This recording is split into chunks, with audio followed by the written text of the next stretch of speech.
welcome to SVGTV's news for Friday, January 16, 2026. I'm Triska Campbell with the details.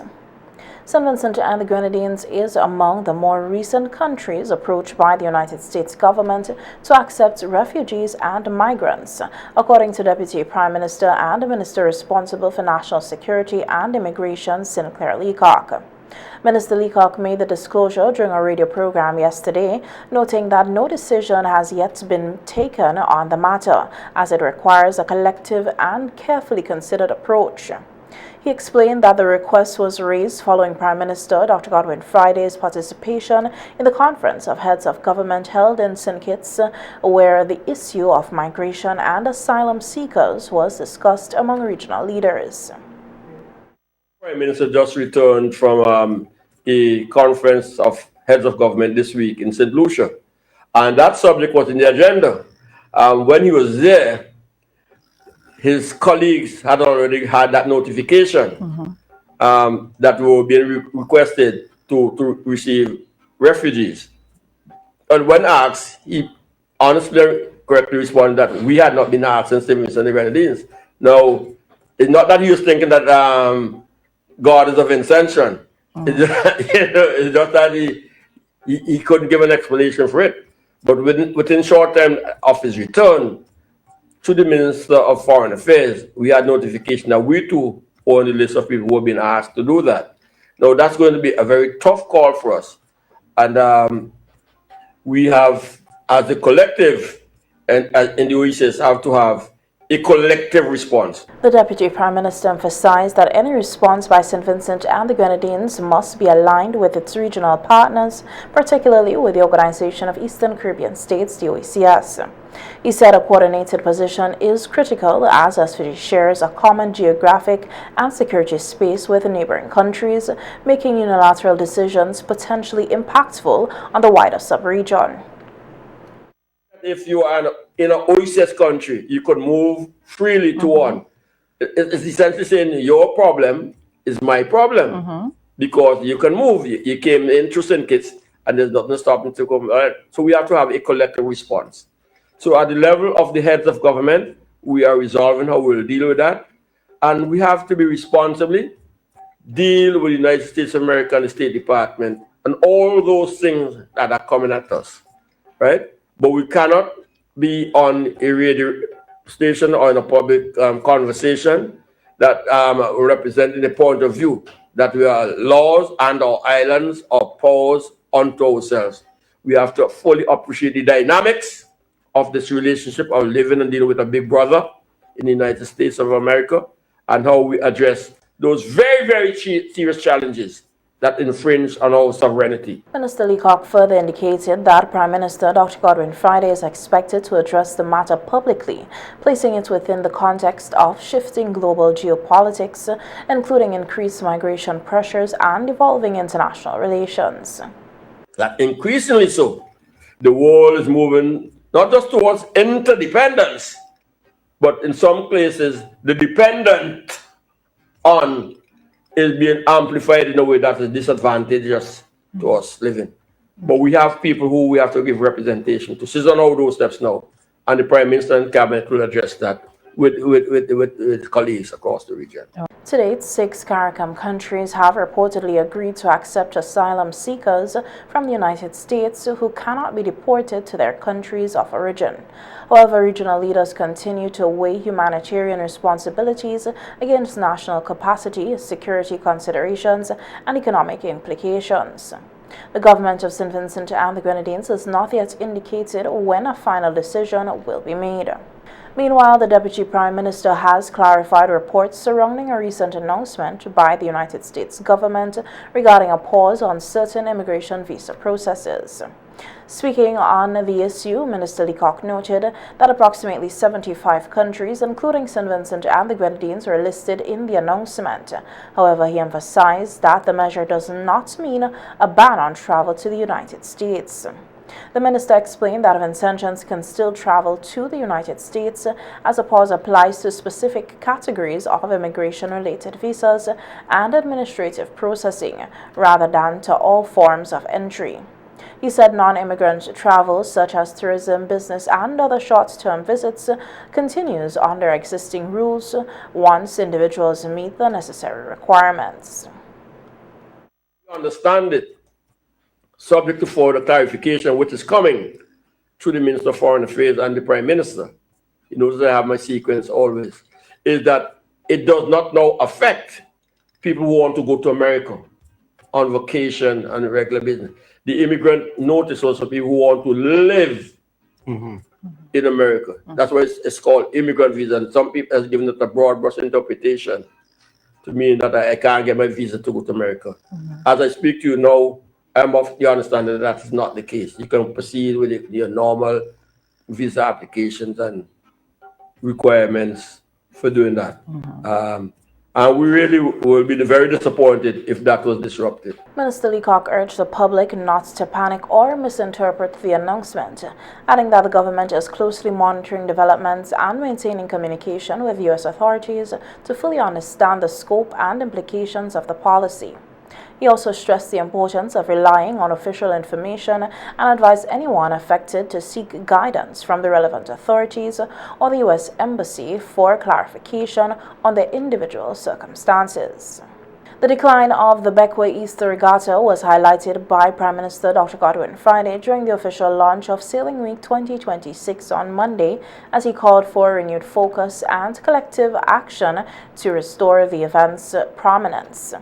Prime Minister Friday, who hails from Bequia, said the island's long-standing sailing tradition has always been driven by passion and volunteerism.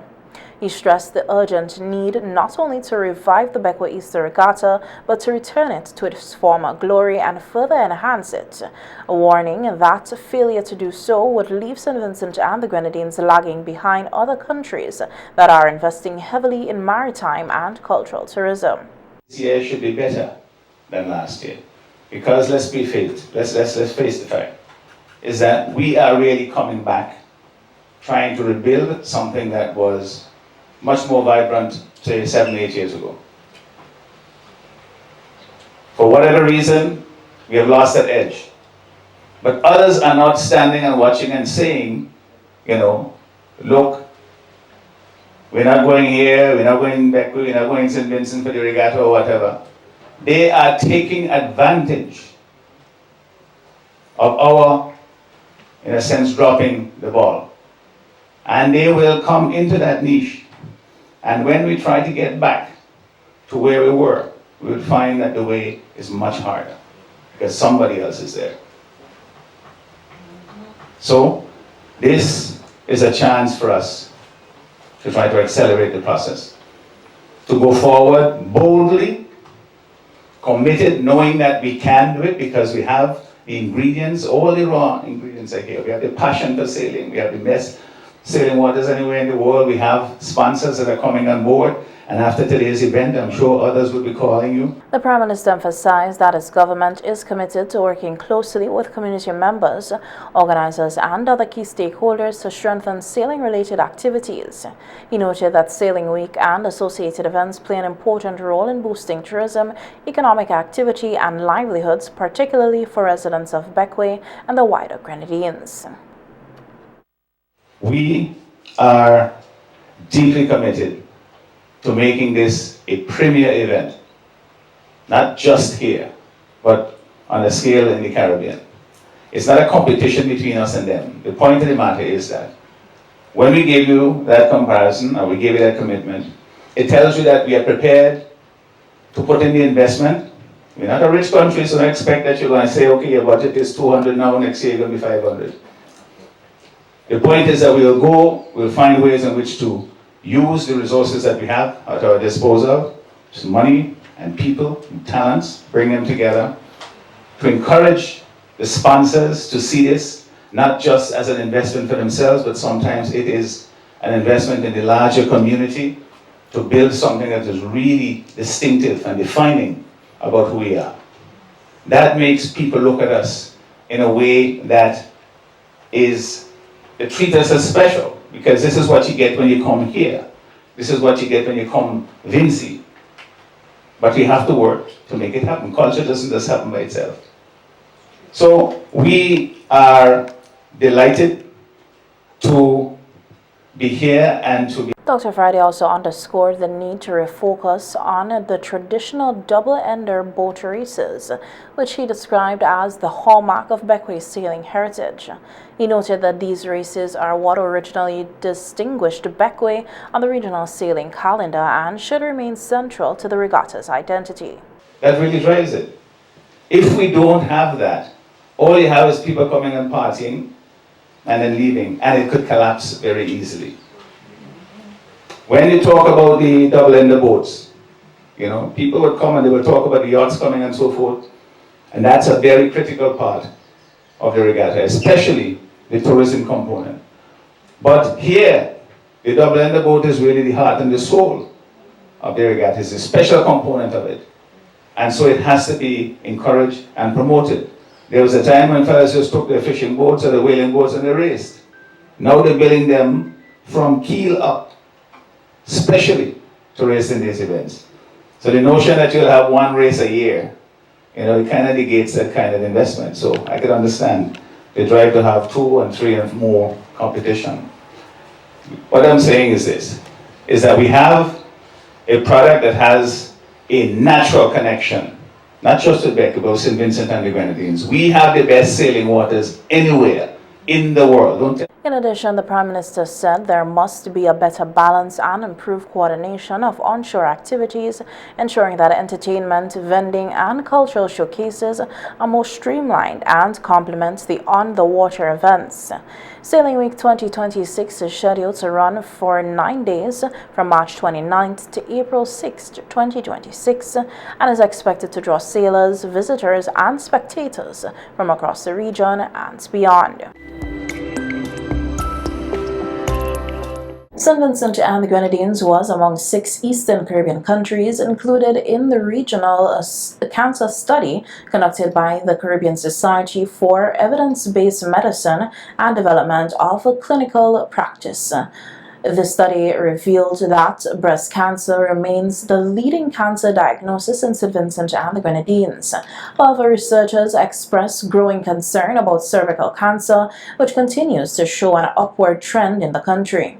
Co-lead of the project, Dr. Tammy Williams, explained that the research examined how receiving cancer care overseas affects patient outcomes across the 6 participating island states.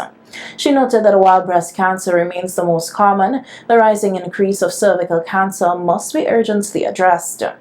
Dr. Williams described the introduction of the human papillomavirus HPV vaccine as a commendable intervention, emphasizing its potential to significantly reduce further cases of cervical cancer in vaccination coverage if vaccination coverage is sustained and expanded. Available in specific clinics, and I just want for persons to know that it is free of cost. Right? So let us take advantage of these opportunities. Let us not wait until something goes wrong before we take action. So in terms of the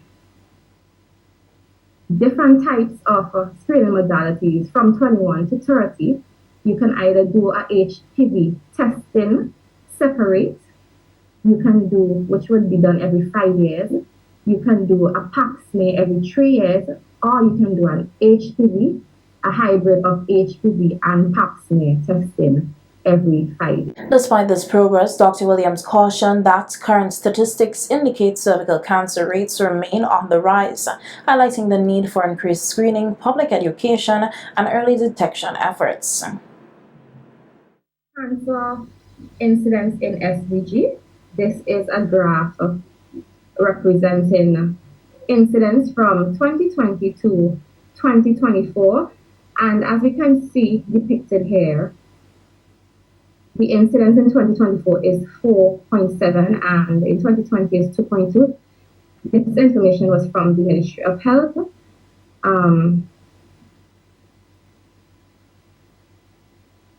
So based on the trend here, we can see an increase as the years progress in cervical cancer, which is a cause for concern and for us to take action. Some of the data may have been missing as well here, so the numbers might have been a bit less. The study also noted that treatment for most types of cancer is primarily accessed overseas, with patients commonly traveling to the United States, Martinique, and Guyana for specialized care. Researchers say this resilience on external health systems underscores the importance of strengthening local cancer prevention, diagnosis, and treatment services across the Eastern Caribbean. Women aged 45 and older, along with their families and support systems, are being encouraged to educate themselves and prepare for menopause, a natural stage of life that can affect individuals in different ways. Speaking on NBC Radio's face-to-face program today, oncologist Dr. Demarius Batiste Sutherland explained that menopause is defined as the permanent end of menstrual periods. She noted that it is often diagnosed retrospectively after a woman has gone 12 consecutive months without a menstrual period, at which point she is considered to be truly in menopause. Menopause, it has to do with a significant decrease in your ovarian function, so there are no more eggs left in the ovaries. It's the end of natural fertility, and it comes with a decline in estrogen. So essentially, the natural end of fertility, it occurs roughly between ages 45 to 55. So this is on average the time span that women will experience menopause. However, the average age is really age 51 years old, and essentially 95% of women will experience menopause during this age range. And the transition into menopause likely begins at around age 45, 46 years old, before the true onset of normal periods at roughly age 51. Dr. Batiste Sutherland added that the period leading up to menopause, commonly referred to as premenopause or the menopausal transition, can vary significantly among women. Some may begin experiencing hormonal changes and symptoms up to 4 years before their final menstrual period. So if your last period comes roughly at around age 50, 51, you may start experiencing these transitionary changes roughly 4 years prior. And these changes, we classify them as, there's biochemical changes, actual physical manifestations or changes, or psychological changes that can occur as well. There's the early menstrual transition, which is where you can have a lengthening in your intermenstrual interval. So the time between seeing periods that starts to change. So you can see this timing increasing from 25 to 35 days to every 40 to 50 years. The changes then in your cycles become more dramatic, with skip cycles, just months and months of no periods. And so that is how it usually begins. We call that the early menstrual period or the menstrual transition. Then you have the late menstrual transition. So it usually begins with just very erratic cycles. And then you start to experience actual symptoms of this transitionary period. According to the oncologist, before menstruation stops completely, women may notice a range of menopausal symptoms during this transitional phase. These can include hot flashes, which she identified as the most common symptom, as well as night sweats, sleep disturbances, mood changes, depression, and other physical and emotional effects. Difficulty concentrating or remembering things. And so if not properly prepared, if individuals or women or even families, husbands, children, if they aren't really sure what's going on, this can be a very distressing and confusing time in a woman's life. So it's a very important conversation that needs to be held, because every woman will start entering this transitionary phase in her life, and it impacts relationships, it impacts not just sexual relationships, but just relationships with your families, your children, etc. Dr. Sylvester, there's an early question coming in here. Someone is asking, how can prevent, if you can prevent hot flashes? So essentially, the answer to that is no, you can't prevent it. However, the symptoms that someone goes through, it can range from mild to moderate to severe. And with a lot of intervention or mitigating measures, we can reduce the impact on what these symptoms can do to a person's quality of life. Now, it's important for us to understand that in a woman, estrogen receptors are found on every single cell in the body, from the head to the toe, essentially, including the internal organs, the heart, the brain, etc. So if there is going to be a decline in a woman's natural estrogen, every single symptom will start, every single system will start to be affected. Dr. Betty Sutherland emphasized the importance of awareness, early preparation, and support, noting that understanding menopause can help women better manage symptoms and maintain their overall health and quality of life during this stage. Since some students of the Kitchell's Government School have been temporarily relocated to the community center at the Camden Park, there has been renewed traffic safety measures and appeals to motorists using the roadway next to the temporary school. A news release from the Agency for Public Information (API) says, in response to increased pedestrian activity in the roads area, the Roads, Buildings and General Services Authority (BRAXA) has installed speed bumps along the section of the roadway near the community center to help slow vehicular traffic and improve safety for students, parents, and school staff. The API release says the officer in charge of traffic, transport, and garage assistant superintendent of police, Parnell Brown, has appealed to motorists to obey traffic laws and exercise heightened caution while traveling through the area. ASP Brown stressed that with children now attending school at the Camden Park location, drivers must reduce speed, remain alert, and adhere strictly to road signs. The traffic control measures, he noted that pedestrians' rights of way laws are especially critical during peak school hours. The senior police officer also urged parents and guardians to use designated drop-off and pick-up points where possible and to avoid obstructing traffic flow along the roadway. ASP Brown has also indicated that monitoring and enforcement will continue in the area, and motorists are reminded that traffic violations may result in tickets or other penalties.